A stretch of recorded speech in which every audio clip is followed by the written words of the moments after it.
हमारे कुछ साधक मित्रों का अक्सर ही एक प्रश्न होता है कि आत्मा और परमात्मा में से बड़ा कौन है।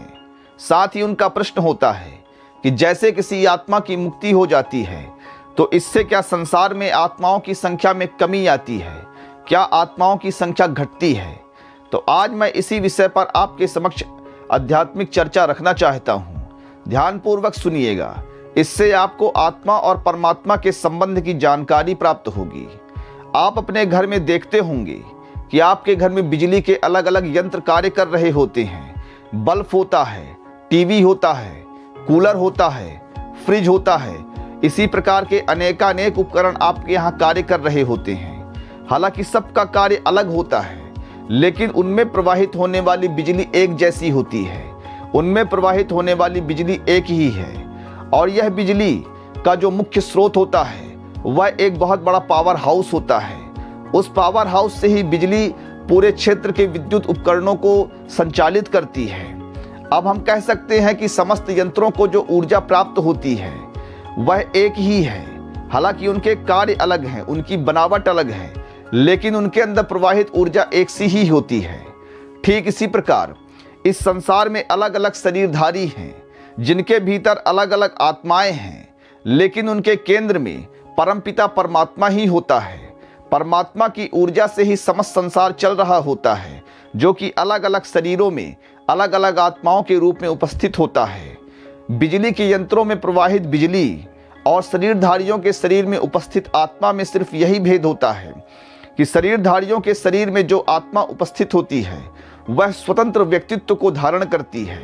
हालांकि उसका जन्म परमात्मा से ही होता है, लेकिन वह एक शरीर प्राप्त करने के बाद स्वतंत्र रूप से कार्य कर रही होती है। आत्मा मुख्य रूप से परमात्मा का ही अंश होता है, लेकिन माया के आवरण के कारण वह अपने आप को स्वतंत्र समझने की गलती कर बैठता है, और इसी गलती के कारण वह अलग अलग शरीरों में प्रवेश करके अलग अलग योनियों में जाता है और वहां के सुख दुख को प्राप्त करता है। इससे आप समझ गए होंगे कि आत्मा बड़ा है या परमात्मा। परमात्मा चूंकि समस्त आत्माओं का केंद्र है, इसलिए वह समस्त आत्माओं का संचालक है। हालांकि आत्मा परमात्मा का ही अंश होता है। अब दूसरा रोचक प्रश्न है कि क्या आत्माओं की मुक्ति के बाद संसार में आत्माओं की संख्या में कमी आती है। तो इसका उत्तर है, परमात्मा एक बहुत बड़ा ऊर्जा का स्रोत है, जिससे निरंतर बुलबुलों की भांति आत्माओं का जन्म होता है। परमात्मा से अलग होकर वे आत्माएं नए नए शरीर को धारण करती हैं और अलग अलग योनियों में भटकती रहती हैं, जब तक कि वह माया के आवरण को काटकर पुनः परमात्मा में ही विलीन नहीं हो जाती। तो वस्तुतः आत्मा का जन्म कहा जा सकता है, क्योंकि परमात्मा के अंश के रूप में वह माया में आती है, और यदि वह परमात्मा में वापस चली जाती है तो इस दृष्टि से आत्मा का ना तो जन्म होता है ना ही मृत्यु होती है। लेकिन चूंकि वह स्वतंत्र व्यक्तित्व धारण कर लेती है, वह स्वतंत्र व्यक्तित्व असल में माया होता है, तो माया की मृत्यु होती है, ना कि आत्मा की मृत्यु होती है। परमात्मा का स्वरूप आनंद रूप होता है, इसलिए जब तक आत्माएं इस माया में भटकती रहती हैं तब तक वह नाना प्रकार के दुख को प्राप्त करती हैं। लेकिन जैसे ही वह अपने परमात्मा में पुनः वापस चली जाती हैं तो उनका स्वरूप भी आनंद स्वरूप हो जाता है। इसलिए आत्मा और परमात्मा के भेद को आप इसी प्रकार से समझें कि परमात्मा का अंश होने के बाद भी आत्मा माया के आवरण के कारण स्वतंत्र व्यक्तित्व प्राप्त करती है।